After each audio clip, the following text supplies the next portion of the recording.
There's no doubt that Batman the Animated Series is the greatest superhero cartoon of all time. For many of us, it has the most hallowed incarnations of these great characters, from Kevin Conroy's Batman to Mark Hamill's Joker. It also introduced many new ideas that would later be brought to the comics and other interpretations, not the least of which is the breakout character Harley Quinn.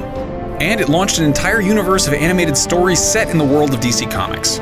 So as the iconic show hits its 25th anniversary, let's rank our 10 favorite Batman the Animated Series episodes ever. First off, an honorable mention for Batman Mask of the Phantasm. While not technically an episode, we can't talk about the best of the animated series without mentioning this theatrically released feature film. Mask of the Phantasm is one of the Dark Knight's most stunning big screen adventures, a dark and gothic tale of loss, love, and tragedy.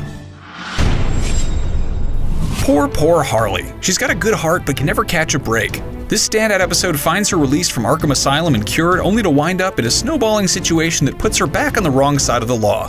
It's kind of a sweet segment with Batman and Robin trying to help Harley stay on the straight and narrow, and it helps solidify our love for what was at the time a pretty new character. Well, that's my good deed for the day. Bye!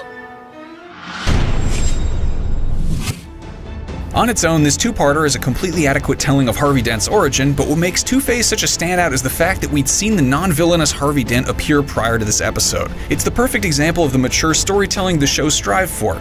The episode also explores the loss of one of Batman's allies within the system, and it lays the groundwork for what would become a hallmark of the show, exploring the sympathetic sides of Batman's rogues.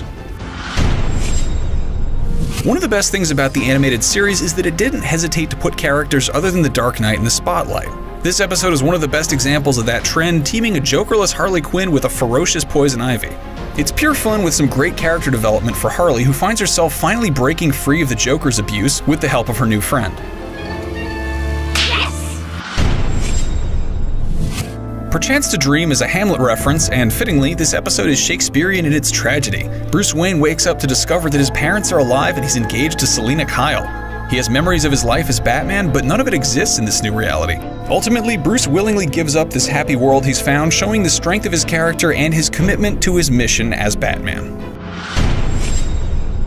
This one is all about the legacy of Caped Crusaders, featuring a washed-up actor best known for his role as the Grey Ghost and voiced by the late Adam West. The tale explores the notion of nostalgia as it pertains to Batman's career and history.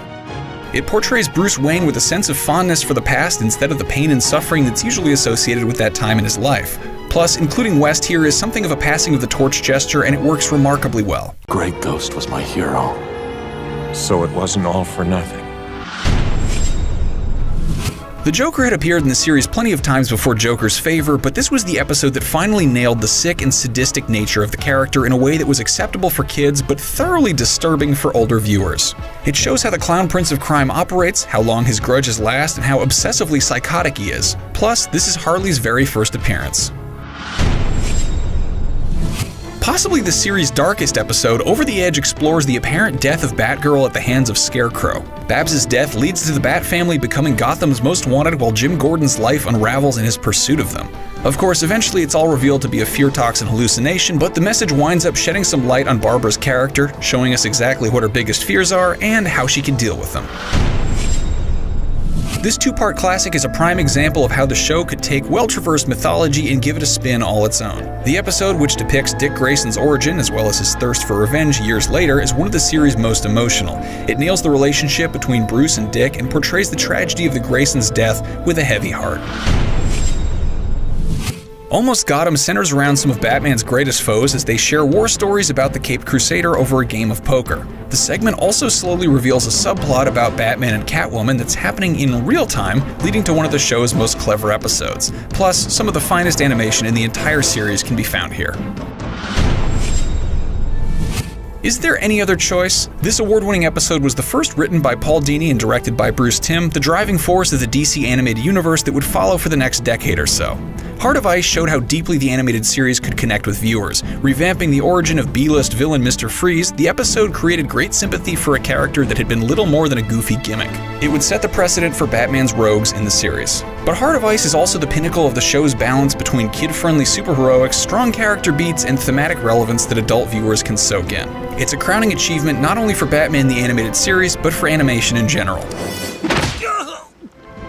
For more on Batman, check out our History of Awesome on the animated series, or take a look at our review of Batman and Harley Quinn, the latest of the Dark Knight's animated adventures. And for all your Bat needs, be sure to subscribe to the IGN platform of your choice.